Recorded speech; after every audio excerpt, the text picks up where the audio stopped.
HR nerds, this is Nicole Dessain. Welcome to Talent Tales, the show where I interview leaders who have brought design thinking to their talent and HR practices. In today's episode, we have a special guest on the show. I'm joined by Christopher Lind, who is the head of global digital learning at GE Healthcare. Welcome, Chris. Hey, Nicole. Thanks for having me. It's fun being on the other side of the interview side. I know. I was just a guest on Christopher's show the other day. He has a What's your show called again? Learning Tech Talks. Learning Tech Talks. So check that out as well. And so, Chris, what's your story? What's my story? You know what's funny is that question is one of the most disruptive questions I think anybody can ever ask me. We like disruptive. I know, that's right, and it's one of those things you'd think you'd be better prepared for it. But I mean, so in terms of my story, I guess here's a little bit on both the personal and professional side, because I think it's important to integrate the two. So on the professional side, I've always been what I call people development geek. Have always been fascinated by the way we develop people going back to my early days as a teacher, but also with a really unique bend on how technology is changing it. So, you know, I've always been fascinated by technology's ability to change all the possibilities. So that kind of tech bend plays in a lot of different ways with the work I do, kind of the perception I have, the way I operate my teams, things like that. So that's a little bit about the professional side. On the personal side, I'm very much a husband and a dad. I have 5 kids, 9, 6, 3, 4, and 1. So very busy. I have an amazing wife who makes that all possible. So yeah, and so in terms of like hobbies, anything like that, I don't have time for hobbies. I can't go anywhere, anything like that. So I'm homebound. I discovered with COVID that our life is called quarantine, but I'm okay with that. Thanks, Chris. And we're also former colleagues, so it's always great to catch up with Chris. So Chris, what's your creative superpower? I know you prepared something for us. Yeah, you made me draw a Post-it note, which is, you're actually very fortunate because I always have my Post-it notes like right here on my desk. So I'm not much of an artist, right? Okay. But in terms of my creative superpower, and I think this was also kind of something that I figured out I was very good at with tech, was taking very complicated, kind of fragmented things and pulling it together and making sense out of it, and then helping others understand how to do that. So, you know, that really was where Learning Tech Talk started. People were struggling to understand, what is this tech? I'm hearing all these buzzwords. To me, it made sense. And so I've been able to kind of pull that together and say, hey, this is how to understand it. This is how to think about it. So that's my short answer. Cool. What was that on that drawing? We couldn't quite see that. Okay, you probably can't see it. It's just, right, it's just a bunch of random fragments in the air with a little stick figure, putting them together and organizing them. Yep. So. Love it. I mean, that's certainly a superpower that comes in so handy. And especially now in these days of everything is virtual anyways, right? So I assume there's even more tools that are out there that people are trying to struggle to make sense of. So what a great superpower.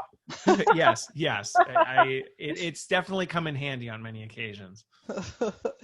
So let's dive into, the topic that we usually cover in Talent Tales, which is design thinking. So tell us a little bit more about how you discovered it and how you've applied it at GE. So a couple things. In terms of how I discovered it, what's actually interesting about it is I discovered it probably several years ago as kind of the formal, right? Like, oh, what was interesting about it though is when I discovered it, I was like, wait a minute, that's how I operate. So it actually gave a name to something that was the way that I had kind of been operating things for a very long time. And I think the way it started was I was in the software world early in my career. So kind of agile, right? Ideating, prototyping, like that was very normal to me. But the thing that I always didn't like about it was it wasn't human centric. When you looked at, when I worked with the developer teams, all they cared about was like software releases, requirement gathering, requirement targets, things like that. And I said, we're thinking about this wrong. We need to think about the end user at it. So I think that kind of combination of learning focus and kind of talent focus, then working in the software world, it was just the way I operated. So it was funny several years ago when I found it and I went, oh, okay, it has a name apparently. So. And what were the aspects, just to dig into that a little bit more, what were the aspects that you were already doing? So I think on the front end, right, I've always, with anything that we've done, really focused on the empathy side of things, right? What is the end user actually experiencing? What are they dealing with? Where are they right now? Let's actually put ourselves in their shoes instead of trying to go, well, this is what we think they're doing. I think the other big part of it, was, and I don't think our industry always does the best job of this, was like, right, actually defining like, what are we trying to do instead of just jumping into action and saying, let's just go. So it was always about moving slow to move fast. And I think the other thing that was part of it, again, came from the software world, was this idea of, right, coming up with these ideas, doing really rapid prototypes, testing them out, and then just iterating instead of getting stuck in this, let's spend 12 months building something, then let's test it, and then we discover, well, it didn't really work, and then we're back to the drawing board. Great. Yeah. And so can you give us an example of how you've applied it at GE, specifically to learning, I assume, because that's sort of your jam? Yeah, so I'll go one better, right? It's going to be a complete tech topic and learning and design thinking. So we're just bundling this into the cornucopia of all things we're talking about. So one of the big focus areas that I've been working on recently was some of these new immersive technologies, and this was long before COVID. So what are the different capabilities of things like augmented reality or virtual reality or artificial intelligence? How can we actually apply that? Not to necessarily dehumanize the organization, but to actually humanize it and actually help people be better at their jobs and feel more fulfilled, things like that. So anyway, I worked with the sales team to figure out what is something that you're really what are some of the problems that you're really dealing with? And there's no shortage of them, as you can imagine, in an organization our size. But one of the big ones was our products were massive, and it made it very difficult for people to talk to a product and actually have people see it and touch it and feel it. Add to that, the complexity of our products is far more than anybody could ever kind of retain in their head. And so we said, all right, well, what can we do with that? And so as we moved on to this concept of what if we could use augmented reality to streamline this, we went down that path, right? We had a desired outcome. We knew what we wanted to do. We asked ourselves, actually, before we even figured out, are we going to use AR, VR, AI, things like that? I have kind of a phrase that I use here, which is, let's stop asking what would we do better that we're doing today, and instead ask, what would we do if we could do anything? So we did just kind of this is kind of more of a grotesque term, but it's the one I use, right? Brain vomit, where it was just like, let's just take our idea, like just throw them out there. Like, what would we do if we could do it well? What if we could have 3D printers drop off this stuff at people's site? And we're like, well, let's like go through it. And so as we did it, we actually landed back on, okay, augmented reality was going to be the right way to approach this, because it allowed us to create rapid prototypes of our products. It allowed us to streamline the stuff. And then we hit a complete wall, which was the tech vendors that we were currently partnered with at the company. It was way too bloated. The tech specs, the architecture specs were too complicated. It was going to cost way too much time and money for us to move fast. So we actually almost abandoned the whole thing. We prototyped this thing and it just tanked. And we tested it and it failed. But we proved that people did find value in this concept. And so we said, all right, well, what do we learn from it? Let's go back. Let's go back and think about what we could do. So we did, and then we ideated again, and we said, okay, well, let's rethink this. We redid the models. We found a different way to do it. We actually reconstructed things, and we had a win, right? We solved the problem. And then we ran into another wall, right? We tested it, and I won't get into the details, but we got into some political landmines where things ended up just kind of blowing up, and we had to reset, which actually then led us down a path to use natural language processing to actually help people get the feedback they needed that we learned from the prototypes of the AR. And actually now we're resurrecting what we did with AR because of some of the things that have changed. So we're kind of almost always in this phase of how do we actually roll through some of these things to solve problems. It's been pretty interesting. And I love that, because you're describing exactly what we should do in design thinking, which is the prototyping, the failing fast, and then iterating. And it sounds the way you describe it, that seems okay, because in many organizations who come more from the business side, failing is really not a concept that everybody is comfortable with, right? And the nature of that failing really means learning and iterating. So tell us a little bit more how you, what's the culture always like that, or what part did you play? Right. So how did you, because that's the question usually comes, how do I create a culture environment where that is okay? So there were two. So what I can tell you is that was not the culture at all. The culture was not necessarily warm to the idea of, hey, let's just fail. So it wasn't an easy shift, I will say that, but it all started with kind of storytelling, right? This is how I started with it, was telling these stories of where we wanted to go. So going back to this, what would we do if we could do anything?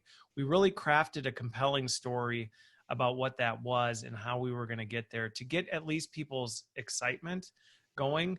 The other thing that I did that was actually more of an intentional move to help my team's cultures, or my team's culture, and then also the organizational culture, was I was intentional with my budget. I actually created what was called the Incubator. And the Incubator, the tagline for the Incubator was, we don't accept failure, we expect it. And that was the mantra. It's like anything we do as an incubator project, we expect failure. We know we're going to fail. So all the eggs won't hatch. And that's the way we're going to do it. And so when we socialize this to the leadership, and there was some hesitation. It's not like people went, oh, we love it, throw money down the tubes.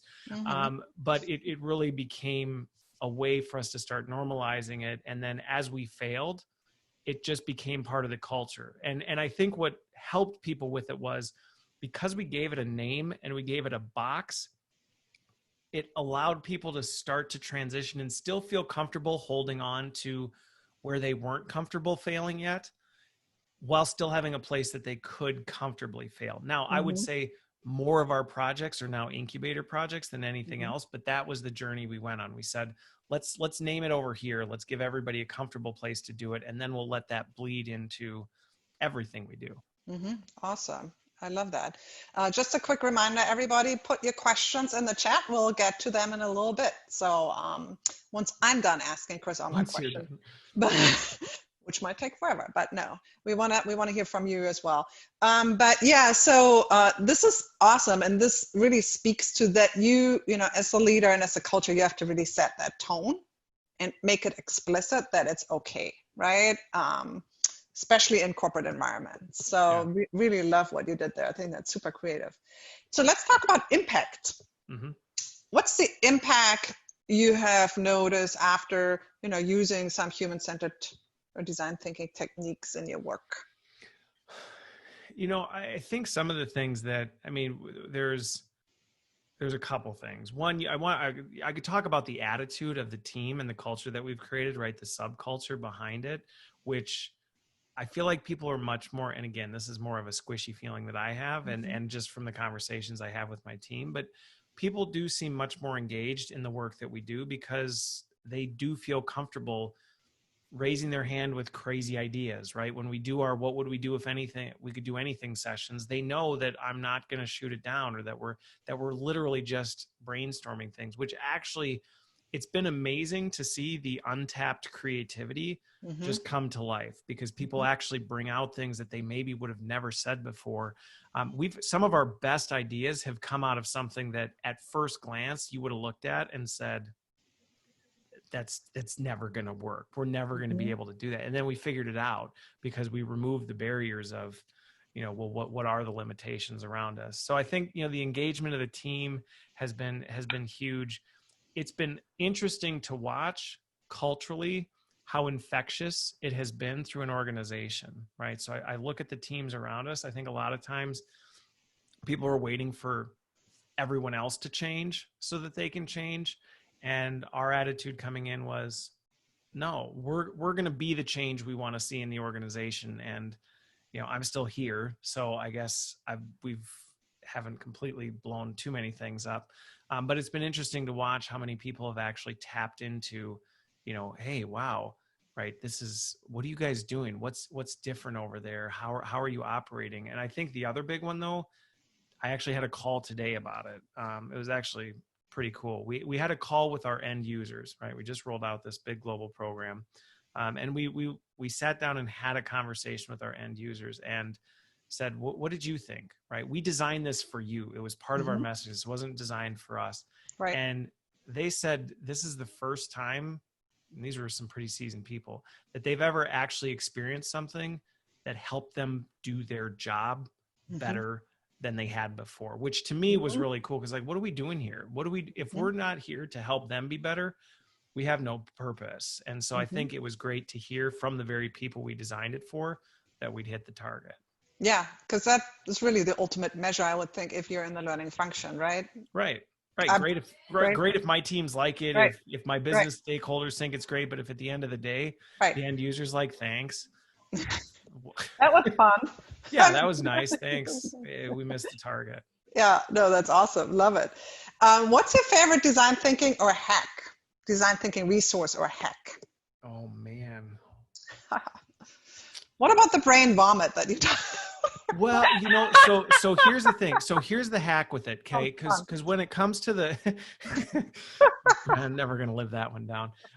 Right, with these, and I'll pretty up the term, right? What would we do if we could do anything sessions, right? The hack to that has been, we have one person who we assign to basically ensure nobody's ideas get shot down, right? I mean, literally, that is their job, is to just eliminate that from the conversation, because it is amazing, even for myself, having done this so many times, how quickly that creeps in. It just creeps in so quick where you're like, well, that's not going to work. And there's a person that's like, nope, what were you going to say? And it forces us to stop doing what we always do, which is come up with all the reasons why what we're thinking about won't work. And that it was a simple shift. And I used to just always play that role. And then I started kind of letting other people play the roles, because I realized I kind of do it too sometimes. And so it was really interesting, based on who was least passionate about the topic is the best person to do it, because they don't care. They're happy to shoot down the ideas. That's awesome. Yeah. That's a great idea. And then last question before we go, second to last question before we go into the Q&A. Sure. What tips do you have for those who want to get started with human-centered design? Oh, I think that one of the things is spend time with the people that you actually are trying to serve, right? And I think the one limitation to that, where sometimes people get so hung up on it, is they spend a bunch of time, thinking like, well, when am I going to get there? How am I going to do this? Versus just doing it, right? Set up a Zoom meeting with some people and just chat with them on a human level and talk about, what are you dealing with? This is what we're trying to do. Tell me what you think. It's much easier than I think sometimes people make it out to be. And sometimes the biggest step is just taking the first one. And I think that's probably the biggest thing, is just do it. You're going to fail. That's okay. Just keep going. And it starts with a conversation. I love that. Starts with a conversation. To talk to people. You don't need any kind of fancy. I know you're the tech guy, but you don't really need any fancy tools to get started with design thinking. No, you don't. In fact, sometimes the tools are more of a distraction. Like, I'm the tech guy, and even I, 9 times out of 10, am the one cutting tech out, because I'm saying we're actually just adding noise to the mix, versus let's just figure out what's the minimum we need to actually do what we're trying to do. Great. So I usually close out my part of the questioning with a quote and let you react to it. Are you ready? Let's do it. Okay. Quote: I'm always doing that which I cannot do in order that I may learn how to do it. Unquote. Pablo Picasso.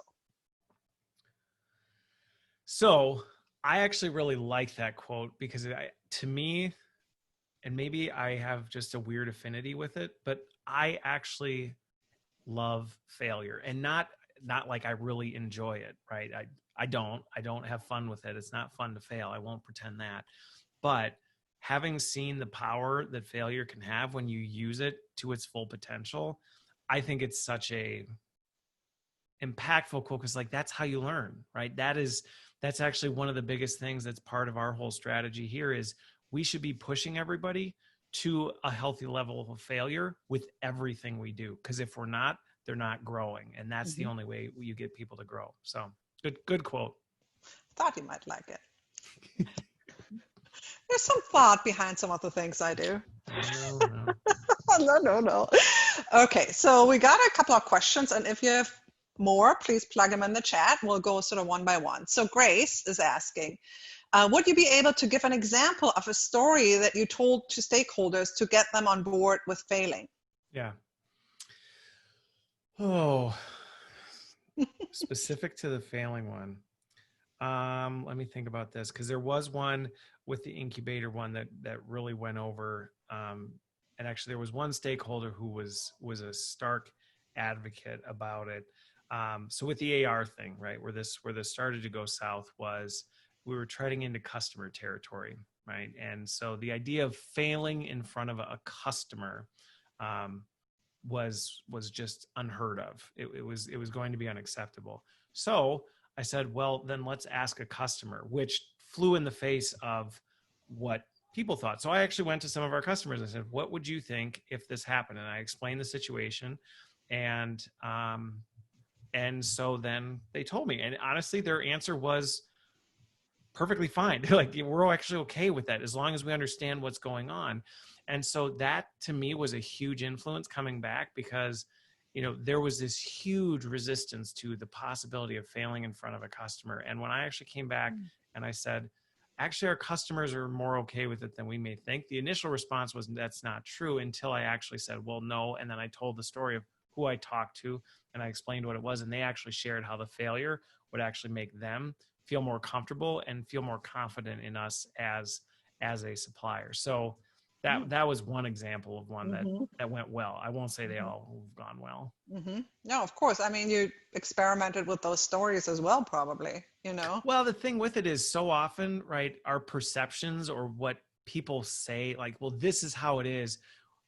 A lot of times we just like go with it, right? I mean, I was head of regulatory in pharma for a while before I came to GE, and there were so many things where it's like, well, we can't do that. The FDA won't let us do that.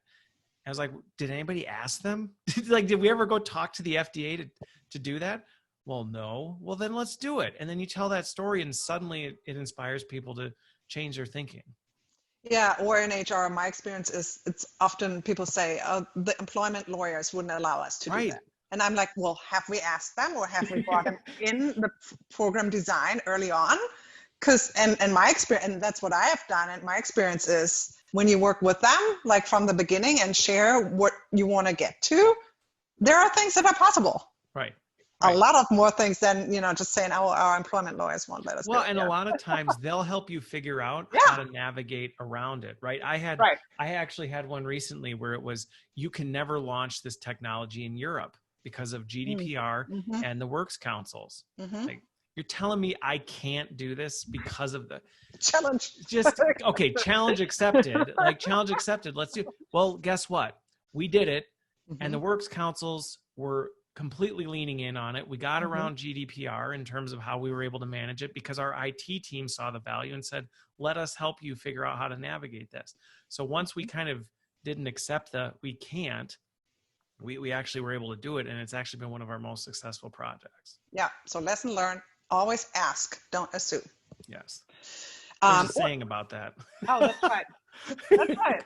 We already had brain vomit, so maybe we don't need to add any more. We don't need to add any more to the mix. One per session. Yeah. Uli is asking, and I don't know if that's in your purview, but maybe you have an opinion on that. So she is asking, how are you utilizing this change of culture to positively affect talent attraction and retention? So what's funny about it is I'm not in the HR organization, but I will say it's still within my purview. And the reason for it is, regardless of where I've been, I've always tried to stay connected with HR, because to me, when you look at talent, that's it, right? You have to look at talent holistically. You can't look Mm-hmm. at it in the silo of learning or comp and ben or, Mm-hmm. talent acquisition, regardless of where you sit in the organization. So Mm-hmm. I think one of the ways that we're doing this that I've actually gotten a lot of feedback on is, one, I'm very outspoken and public about the work that we're doing, right? Mm-hmm. And I actually did not realize the impact that it would have on employer brand and things like that until I was actually talking with some of folks on our talent acquisition team, and they said, we've actually had candidates say part of what drew them here was they heard this presentation or they saw this going on over here, and they want to be part of a company that operates that way. So it's actually Mm-hmm. been really interesting to, be able to kind of tell these stories and share this stuff out there, and to actually be able to correlate it to, oh, that's actually having a pretty big impact on talent brand. I think sometimes we're Mm-hmm. so insulated, right? We keep everything close to the vest. We don't want to tell the world what we're doing because we're afraid. We're afraid of what will people think, or what if we didn't do it perfect. And I think sometimes that transparency and vulnerability makes a big difference. So you shared, is it because you're very vocal on social media? Is that where candidates find out? Social Mm-hmm. media, conferences, talking, doing different things. Mm-hmm. Yeah, again, anything like that where we can do it. Mm-hmm. Mm-hmm. Great. Well, that's all the questions we got for today, and we are also out of time. So thank you so much, Chris. I know we could talk longer We and more. probably We'll could. do that another We time. said we were going to run out of time. So Yeah, we could do that another time. So thank you so much, and thanks everybody for joining us today, and I hope to see you at a future Talent Tales. Bye. thanks, everybody.